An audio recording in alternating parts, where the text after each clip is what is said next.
नमस्कार. अडीचच्या बातमीपत्रात मी प्रज्ञा जांभेकर आपलं स्वागत करते. सुरुवातीला एक नजर टाकूया ठळक बातम्यांवर. गोव्याच्या मुख्यमंत्रीपदी पर्रीकर आज शपथ घेणार. स्थगिती द्यायला सर्वोच्च न्यायालयाचा नकार. 16 तारखेला बहुमताची परीक्षा. गोवा आणि मणिपूरमध्ये सत्ता स्थापनेसाठी भाजपाकडून होत असलेल्या प्रयत्नांच्या निषेधार्थ संयुक्त पुरोगामी आघाडीतल्या घटक पक्षांचा लोकसभेतून सभात्याग. घाऊक दर निर्देशांकावर आधारित चलन फुगवट्यात फेब्रुवारीत वाढ. गेल्या 39 महिन्यातला गाठला उच्चांक. नाशिकच्या महापौरपदी भाजपाच्या रंजना भानसी आणि उपमहापौरपदी भाजपाच्याच प्रथमेश गीते यांची बिनविरोध निवड. पिंपरी चिंचवडच्या महापौरपदी भाजपाचे नितीन काळजे तर उपमहापौरपदी भाजपाच्याच शैलजा मोरे यांचीही निवड बिनविरोध. आणि मुंबई महापालिकेच्या स्थायी समिती अध्यक्षपदी रमेश कोरगावकर तर अनिल कोकिळ यांची बेस्ट समिती अध्यक्षपदी बिनविरोध निवड. आता सविस्तर वृत्त. गोव्याच्या मुख्यमंत्रीपदी मनोहर पर्रीकर आज संध्याकाळी शपथ घेणार आहेत. त्यांच्या शपथविधीला स्थगिती द्यायला सर्वोच्च न्यायालयानं आज नकार दिला. या संदर्भात काँग्रेसनं सर्वोच्च न्यायालयात याचिका दाखल केली होती. सर्वात मोठ्या पक्षाला आमंत्रण देण्याऐवजी भाजपाला सत्ता स्थापनेसाठी आमंत्रण देण्याचा राज्यपालांचा निर्णय घटनात्मक परंपरांचं उल्लंघन करणारा आहे असा आरोप काँग्रेसनं याचिकेत केला होता. मात्र असं आहे तर काँग्रेसनं राज्यपालांकडे सत्ता स्थापनेसाठी दावा का केला नाही असा प्रश्न सर्वोच्च न्यायालयानं सुनावणी दरम्यान केला. याखेरीज न्यायालयानं येत्या 16 तारखेलाच बहुमत सिद्ध करण्याचे निर्देश दिले आहेत. यापूर्वी राज्यपालांनी बहुमत सिद्ध करण्यासाठी 15 दिवसांची मुदत दिली होती. अब जो तय हो गया है इस ऑर्डर के अनुसार एक तो पिटीशन डिस्पोज ऑफ हो गया है. ओथ टेकिंग पर कोई प्रभाव नहीं है, कोई आदेश नहीं है, वो अपने समय अनुसार वैसे ही होगा. और 16 तारीख तक 16 तारीख 11 बजे को हाउस बुलाई जाएगी.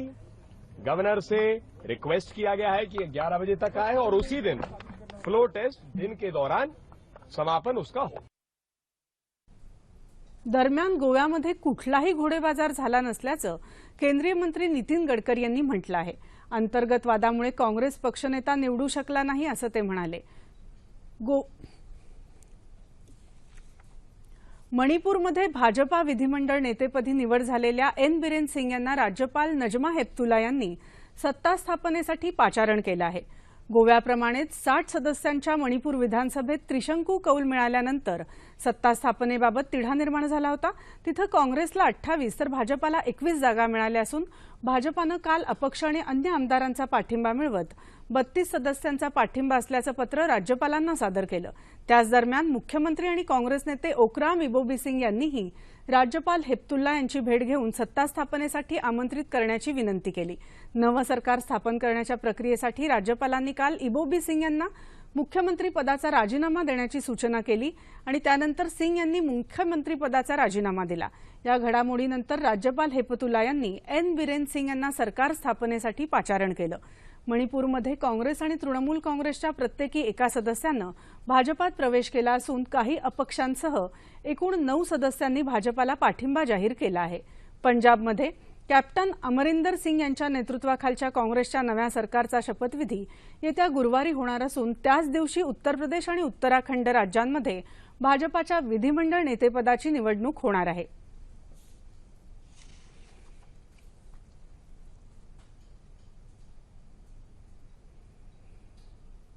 गोवा आणि मणिपूरमध्ये झालेल्या विधानसभा निवडणुकीत काँग्रेस सर्वाधिक जागा मिळवणारा पक्ष ठरला असतानाही भाजपा सत्ता स्थापनेसाठी जोरदार प्रयत्न आणि हालचाली करत आहे. या घडामोडींचा निषेध करण्यासाठी काँग्रेस आणि संयुक्त पुरोगामी आघाडीतल्या घटक पक्षांनी आज लोकसभेतून सभात्याग केला. प्रश्नोत्तराच्या तासात काँग्रेस, राष्ट्रवादी काँग्रेस आणि राजद सदस्यांनी हा मुद्दा उपस्थित केला. भाजपाच्या सर्व हालचाली म्हणजे लोकशाहीची हत्या असल्याची टीका काँग्रेसचे लोकसभा नेते मल्लिकार्जुन खरगे यांनी केली.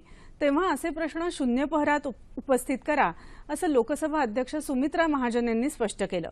त्यानंतर विरोधकांनी सभात्याग केला. दरम्यान शत्रू संपत्ती विधेयक मानवाधिकारांच्या तसंच नैसर्गिक न्यायाच्या विरोधात नाही असं केंद्रीय गृहमंत्री राजनाथ सिंह यांनी स्पष्ट केलं. ते आज लोकसभेत विधेयकावरच्या चर्चेला उत्तर देताना बोलत होते. गोव्यातल्या घडामोडींसंदर्भात आमचे प्रतिनिधी शिशिर शेलार यांनी माहिती दिली.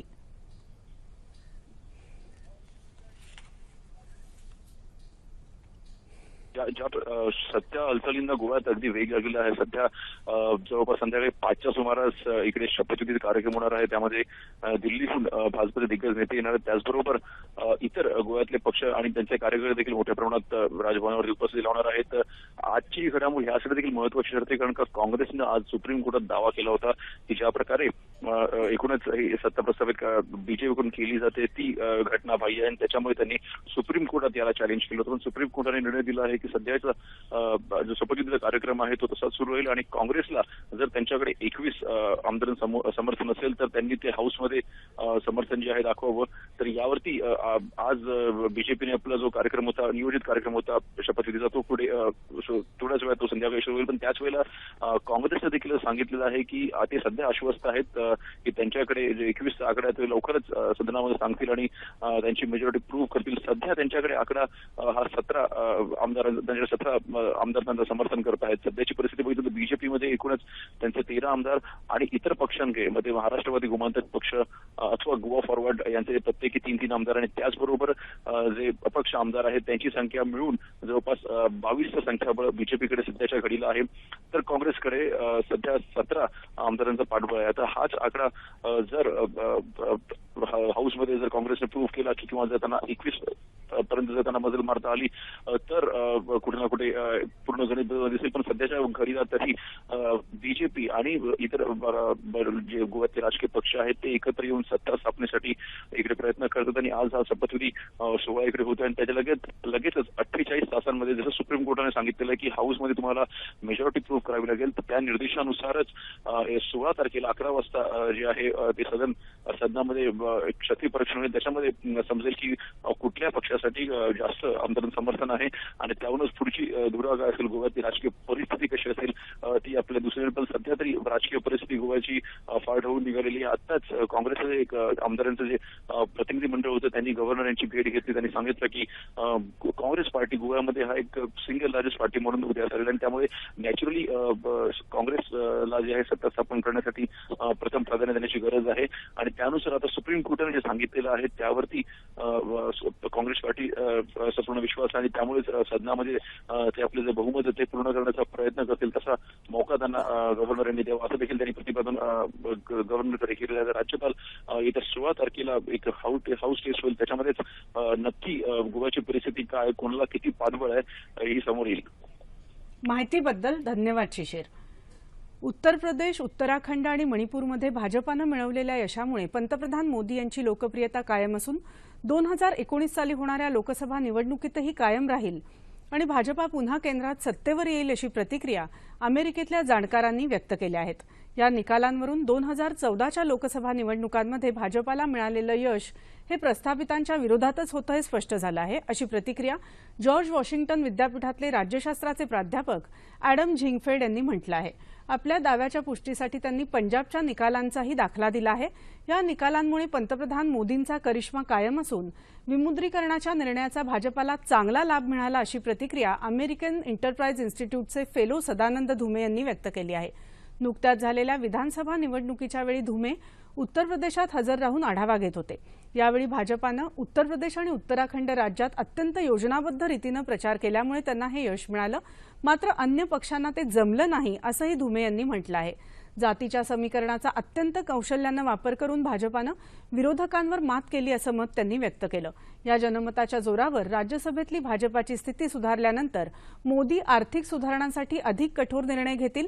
या निर्णयांमध्ये जमीन व्यवहार आणि कामगार क्षेत्रांचा समावेश असेल आणि त्यामुळे मोदींची लोकप्रियता आणखी वाढेल, अशी प्रतिक्रिया परराष्ट्र संबंधांच्या परिषदेचे फेलो अलिस्ला आयरस यांनी व्यक्त केली आहे. फेब्रुवारी महिन्यात घाऊक किंमत निर्देशांकावर आधारित चलन फुगवट्याचा दर 6.55% पोहोचला आहे. 39 महिन्यातला हा उच्चांक आहे. धान्य, फळं आणि इंधनाच्या किमतीत वाढ झाल्यामुळे प्रामुख्यानं दरात वाढ झाली. घाऊक किंमत निर्देशांकावर आधारित चलन फुगवट्याचा दर जानेवारीत 5.25% होता. उत्तर प्रदेश आणि उत्तराखंड विधानसभांच्या निवडणुकीत भारतीय जनता पार्टीनं मिळवलेल्या घवघवीत यशाचे पडसाद आज मुंबई शेअर बाजारातही उमटले.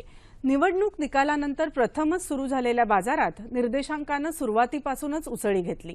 सकाळच्या सत्रात निर्देशांकानं 616 अंकांची झेप घेत 29,500चा टप्पा पार केला. राष्ट्रीय शेअर बाजाराच्या निफ्टीतही 188 अंकांची वाढ झाली. या उसळीमागे निवडणूक निकालांबरोबरच औद्योगिक उत्पादन निर्देशांकात झालेल्या लक्षणीय वाढीचाही हातभार असल्याचं जाणकारांचं मत आहे. थोड्या वेळापूर्वी मुंबई शेअर बाजाराचा निर्देशांक 500 अंकांच्या वाढीसह 29,447 तर राष्ट्रीय शेअर बाजाराचा 151 अंकांच्या वाढीसह 9,085 अंकांवर होता. शेअर बाजाराबरोबरच विनिमय बाजारातही रुपयानं डॉलरच्या तुलनेत आपलं स्थान मजबूत केलं. सकाळच्या सत्रात रुपयाचं मूल्य 42 पैशांनी सुधारून 66 रुपये 18 पैशांवर आलं. नाशिक महापालिकेवर भाजपाचा झेंडा फडकला असून भाजपाच्या रंजना भानसी यांची महापौरपदी तर उपमहापौरपदी प्रथमेश गीते यांची आज बिनविरोध निवड झाली. जिल्हाधिकारी यांच्या अध्यक्षतेखाली ही निवडणूक झाली. काँग्रेसच्या महापौरपदाच्या उमेदवार आशा तडवी आणि उपमहापौर पदासाठी राष्ट्रवादी काँग्रेसच्या सुषमा पगारे यांनी माघार घेतल्यानं पहिल्यांदाच नाशिक महापालिकेत महापौर आणि उपमहापौर बिनविरोध निवडून आले आहेत. पालकमंत्री गिरीश महाजन यांनी महापौर आणि उपमहापौरांचं अभिनंदन केलं. पिंपरी चिंचवड महापालिकेवर पहिल्यांदाच भाजपाचा झेंडा फडकला असून आज नितीन काळजे यांची महापौरपदी तर शैलजा मोरे यांची उपमहापौरपदी बिनविरोध निवड झाली. महापौरपदासाठी रिंगणात असलेले राष्ट्रवादी काँग्रेसचे उमेदवार श्याम लांडे आणि उपमहापौर पदासाठीच्या राष्ट्रवादी काँग्रेसच्या उमेदवार निकिता कदम यांनी माघार घेतल्यानं आजची निवडणूक बिनविरोध झाली. मुंबई महापौर निवडीनंतर आज महानगरपालिकेच्या स्थायी समिती अध्यक्षपदाची शिवसेनेचे रमेश कोरगावकर यांची निवड झाली तर शिक्षण समितीच्या अध्यक्षपदी शुभदा गुडेकर यांची निवड करण्यात आली. त्याचबरोबर बाळा नर यांची सुधार समितीच्या आणि अनिल कोकिळ यांची बेस्ट समितीच्या अध्यक्षपदी निवड झाली. महापौर विश्वनाथ महाडेश्वर यांच्या अध्यक्षतेखाली ही निवड करण्यात आली. युरोपीय महासंघातून बाहेर पडण्यासंदर्भातल्या ब्रेक्झिट विधेयकाला काल ब्रिटिश संसदेच्या वरिष्ठ सभागृहानं म्हणजेच हाऊस ऑफ लॉर्ड्सनं हिरवा झेंडा दाखवला. हाऊस ऑफ कॉमन्स या कनिष्ठ सभागृहानं यापूर्वीच हे विधेयक संमत केलं आहे. संसदेच्या या संमतीमुळे सरकार आता युरोपीय महासंघ सोडण्यासाठी अनुच्छेद 50 वर पुढे पावलं टाकू शकेल. उस्मानाबाद जिल्ह्यात भूम तालुक्यातल्या मनोहर साबळे या शेतकऱ्यानं वीज भार नियमनावर कायमस्वरूपी मात केली आहे. साबळे यांनी अटल सौर कृषीपंप योजनेतून सौर ऊर्जेवर कृषीपंप सुरू केला आहे. मनरेगा योजनेतून त्यांनी विहीर बांधली. विहिरीला पाणी आलं, मात्र विद्युत जोडणी अभावी कृषीपंप बसवता येत नव्हता. अशा परिस्थितीत साबळे यांनी कृषी अधिकारी आणि वीज वितरण कंपनीच्या मदतीनं अवघ्या 2 महिन्यात भर उन्हाळ्यात शेतात 5 अश्वशक्ती कृषीपंप बसवला आहे. अटल सौर कृषीपंप योजनेचा इतर शेतकऱ्यांनीही लाभ घ्यावा असं आवाहन मनोहर साबळे करत आहेत.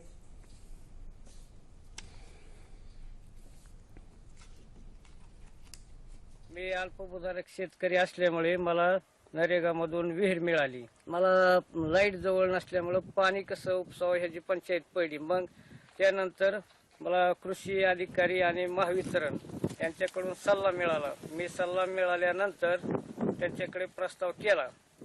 प्रस्ताव केल्यापासून 4 महिन्यानंतर मला मंजुरी मिळाली. मंजुरी मिळाल्यानंतर 33,750 रुपये मी डिपॉझिट भरले.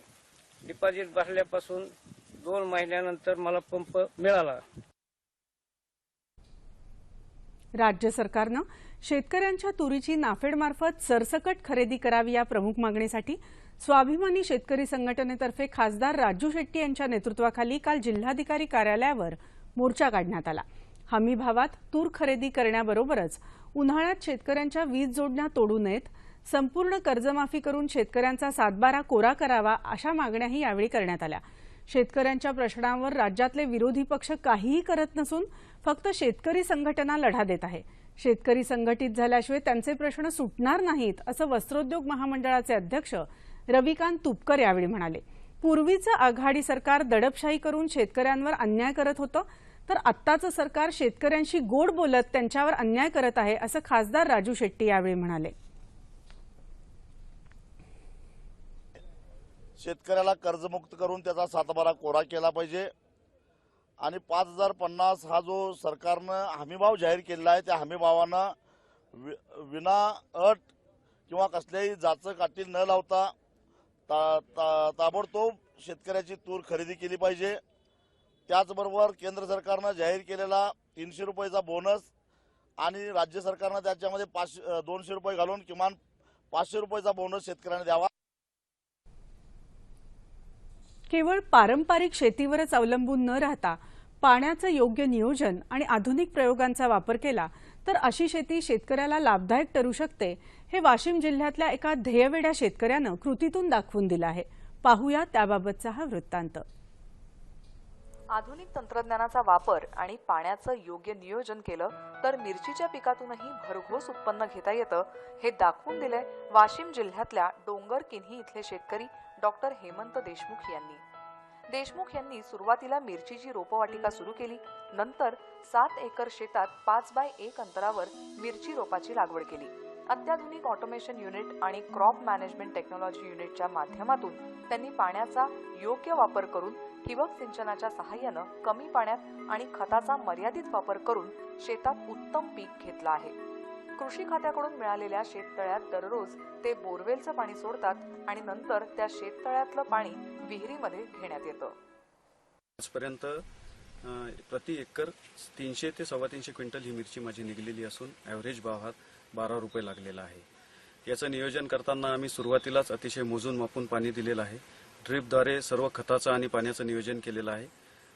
फवारणी सुद्धा वेळेवेळेनुसार केलेली आहे। इतर पिकाच्या तुलनेत जर विचार केला सोयाबीन आणि तुरीच्या पिकात तर हे पीक नक्कीच या एरियातील लोकांना शेतकऱ्यांना फायद्याचं ठरेल। पाण्याचं नियोजन केल्यामुळे आज देशमुख यांना एका एकरात 250 ते 300 क्विंटल मिरचीपासून 2.5 ते 3 लाख रुपयांपर्यंत उत्पन्न मिळत आहे। त्यांच्या शेतातली मिरची 10 ते 12 रुपये प्रति किलो दरानं विकली जाते। कमी पाण्यामध्ये नियोजनबद्ध अशी त्यांनी मिरचीची लागवड केलेली आहे। त्यांना एका एकरला 250 क्विंटल मिरची निघालेली आहे आज रोजी आणि एका एकरला 1 लाख रुपये खर्च वजा जाता 2.5 लाख रुपये त्यांना एकरी उत्पन्न मिळालं आहे। यांच्याप्रमाणे जर इतर शेतकरी हे यांच्या पद्धतीने लागवड केली तर निश्चितच त्यांना कोरडवाहू शेतीमध्ये चांगल्या प्रकारे उत्पन्न मिळू शकते। आधुनिक तंत्रज्ञानाच्या मदतीनं शेतीत नवीन प्रयोग केल्यावर त्याचे फायदे निश्चितच मिळू शकतात, हे देशमुख यांच्यासारख्या प्रयोगशील शेतकऱ्यांकडून अनेकांनी शिकण्यासारखं आहे।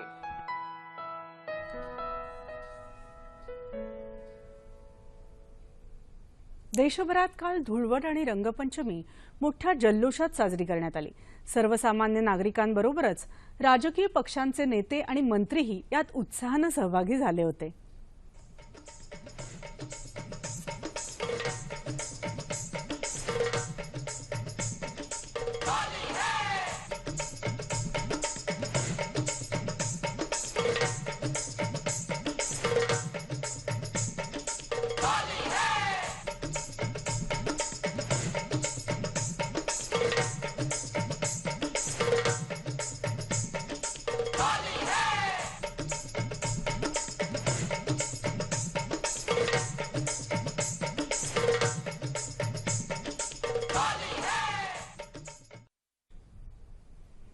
देशातल्या तरुणांची शक्ती जेव्हा संघटित होईल तेव्हाच देश मजबूत होईल असे उद्गार माहिती आणि प्रसारण राज्यमंत्री राज्यवर्धन सिंह राठोड यांनी ठाणे जिल्ह्यात भाईंदर इथं काढले। शहरातल्या बाळासाहेब ठाकरे मैदानात आयोजित केलेल्या राजस्थानी होळी उत्सवात ते प्रमुख पाहुणे म्हणून सहभागी झाले होते।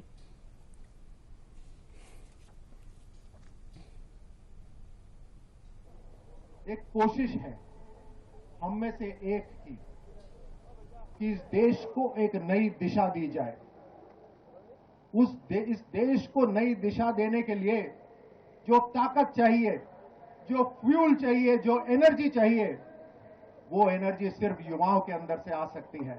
ये बदलाव की जो आंधी है ये सिर्फ युवाओं से आ सकती है। और मुझे यकीन है कि यहां पर जितने भी युवा बैठे हैं, जब ये अपने आप को मजबूत करेंगे, अपने परिवार को मजबूत करेंगे, तो अपने आप ये पूरा हिंदुस्तान मजबूत हो जाएगा, ताकतवर हो जाएगा। यावेळी सादर करण्यात आलेल्या राजस्थानच्या प्रसिद्ध गेर नृत्यामध्ये युवा वर्ग मोठ्या संख्येने सहभागी झाला होता। या उत्सवानिमित्त अनेक सांस्कृतिक कार्यक्रम आणि स्पर्धा आयोजित करण्यात आल्या होत्या।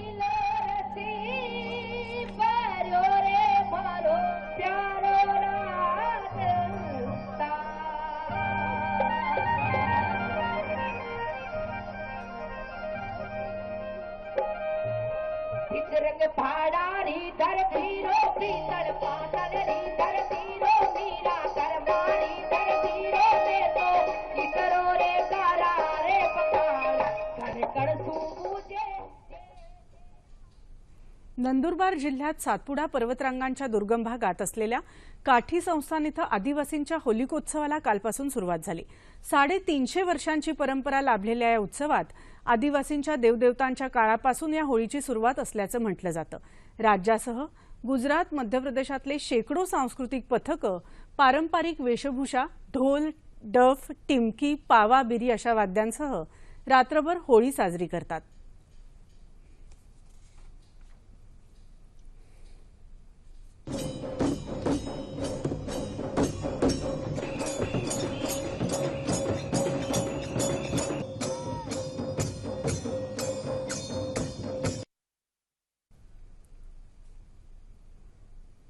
पहाटे होळी पेटवली जाते, त्यावेळी होलिका देवीचं पूजन करून त्याभोवती फेर धरला जातो। या होलिकोत्सवाला पर्यटनाचा दर्जा मिळावा यासाठी पर्यटन विभागाचे प्रयत्न सुरू आहेत। यंदा या उत्सवात पर्यटकांच्या सोयीसाठी उच्च क्षमतेचे दिवे आणि LED स्क्रीन लावण्यात आले होते, अशी माहिती जिल्हाधिकाऱ्यांनी दिली। मोठ्या प्रमाणात पर्यटक येतात आणि अधिक पर्यटक या ठिकाणी यावं म्हणून या ठिकाणी ह्या मोलगी, काठी, भगदरी या सर्व परिसरामध्ये आज आपल्याला दिसून येते की मोठ्या प्रमाणात पर्यटक आलेले आहेत आणि या ठिकाणी मोठ्या प्रमाणात देशातील, देशाबाहेरची मंडळी सुद्धा येतील या दृष्टीने आमचं जिल्हा प्रशासन प्रयत्न करीत आहे। आज तुकाराम बीज, शांती आणि विश्वबंधुत्वाचा संदेश देणाऱ्या संत तुकाराम महाराजांचा सदेह वैकुंठ गमनाचा दिवस।